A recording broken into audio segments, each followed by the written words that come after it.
గజం భూమి 13,500 రూపాయలతో 151 గజాల భూమి 20 లక్షలు మాత్రమే.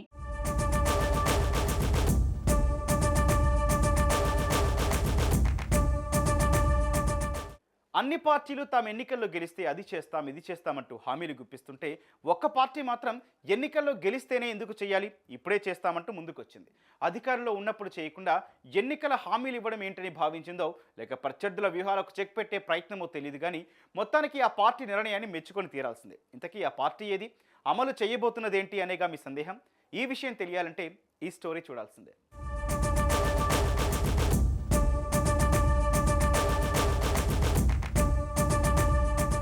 ఆంధ్రప్రదేశ్లో మరికొన్ని నెలల్లో అసెంబ్లీ ఎన్నికలు జరగనున్నాయి. ఈ తరుణంలో ప్రజలను ఆకట్టుకునేందుకు అక్కడి ప్రధాన పార్టీలైన వైసీపీ, టీడీపీ, జనసేన పార్టీలు కార్యాచరణ చేపడుతున్నాయి. ఎన్నికల్లో గెలిచేందుకు వ్యూహాలు రచిస్తున్నాయి. అయితే ఇటీవల జరిగిన యువగళం విజయోత్సవ భారీ బహిరంగ సభలో చంద్రబాబు ప్రజలపై హామీల వర్షం కురిపించారు. తెలంగాణలో కాంగ్రెస్ పార్టీ ప్రకటించిన 6 గ్యారంటీల వలె ఏపీలో కూడా 5 గ్యారంటీలను చంద్రబాబు ప్రకటించారు. అందులో మహాశక్తి పథకం ద్వారా టీడీపీ పార్టీ అధికారంలోకి రాగానే మహిళలకు ఉచిత బస్సు ప్రయాణం కల్పిస్తామని హామీ ఇచ్చారు. పక్క రాష్ట్రాలైన కర్ణాటక, తెలంగాణలో కాంగ్రెస్ పార్టీని అధికారంలోకి తీసుకురావడంలో కీలక పాత్ర పోషించింది మహిళలే. వీరు కాంగ్రెస్కి ఎందుకు మద్దతిచ్చారంటే ఒకటే సమాధానం, అదే మహిళాకర్షక పథకాలు. వాటిలో ముఖ్యమైనది ఉచిత బస్సు ప్రయాణం. దీంతో పాటు 500 రూపాయలకే గ్యాస్ సిలిండర్. ఏపీలో కూడా ప్రతిపక్ష తెలుగుదేశం పార్టీ ఈ హామీలను ఇప్పటికే ఇచ్చేసింది. దీంతో ఇప్పుడు వైసీపీ అధినేత ముఖ్యమంత్రి జగన్మోహన్ రెడ్డి సందిగ్ధంలో పడ్డారు. ప్రతిపక్షాల వ్యూహాలను తిప్పికొట్టే విధంగా ప్రతి వ్యూహం రచించారు.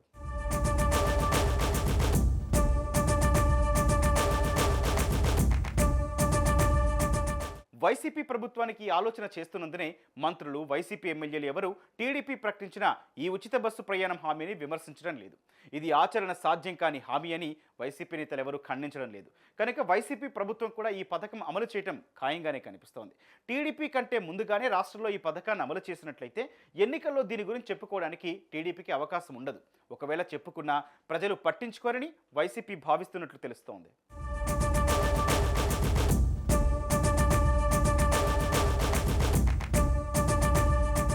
ఆర్టీసీ బస్సులో మహిళలకు ఉచిత బస్సు ప్రయాణం అమలుపైన ప్రస్తుతం సాధ్యాసాధ్యాలపైన ఉన్నతాధికారులు అధ్యయనం చేస్తున్నారు. దీనిపైన ప్రభుత్వానికి నివేదిక ఇవ్వనున్నారు. ఈ పథకం అమలు దిశగా ప్రభుత్వం అడుగులు వేస్తున్నట్లు విశ్వసనీయ సమాచారం. ఈ సంక్రాంతి పండుగ నుంచి అమలు చేయాలని భావిస్తున్నట్లు తెలుస్తోంది. పొరుగు రాష్ట్రాల్లో ఈ పథకం ఎలా అమలు చేస్తున్నారు, ఏ మేర భారం పడుతుందనే అంశాలపైన అధికారులు నివేదికలు సిద్ధం చేస్తున్నారు. దీని ద్వారా ఆర్టీసీకి రాబడి ఎంత తగ్గే అవకాశం ఉంది, ప్రభుత్వం ఏ మేర భర్తీ చేయాల్సి ఉంటుందనే అంశాలపైన కసరత్తు కొనసాగుతోంది. ఏపీఎస్ఆర్టీసీ బస్సుల్లో నిత్యం సగటున 40 లక్షల మంది ప్రయాణిస్తున్నారు. వీరిలో 15 లక్షల మంది వరకు మహిళలు ఉంటారని అంచనా.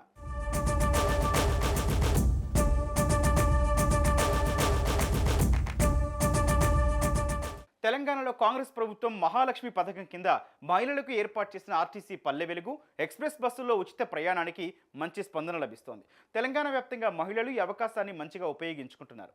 ఈ పథకం అమల్లోకి వచ్చిన 11 రోజుల్లోనే రికార్డు స్థాయిలో 3 కోట్ల మంది మహిళలు ఆర్టీసీ బస్సులో ప్రయాణించారు.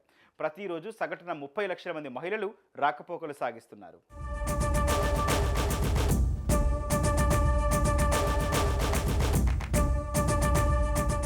తెలుగుదేశం తాము అధికారంలోకి వస్తే అమలు చేస్తామని చెబుతున్న ఉచిత బస్సు ప్రయాణ హామీని జగన్ ఎన్నికలకు ముందే మహిళలకు అందించేందుకు సిద్ధమైనట్లు తెలుస్తోంది. వీలైతే దీన్ని వచ్చి సంక్రాంతి నుంచి అమలు చేసేందుకు సన్నాహాలు చేస్తున్నట్టు వార్తలు వినిపిస్తున్నాయి. దీనిపై అధికారులు రహస్యంగా అధ్యయనం చేస్తున్నారని టాక్.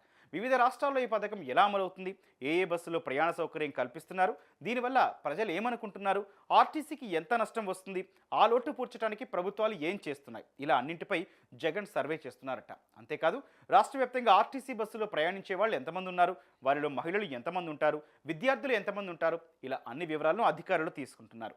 మరి ఫైనల్గా జగన్ ఏం డిసైడ్ చేస్తాడో చూడాలి.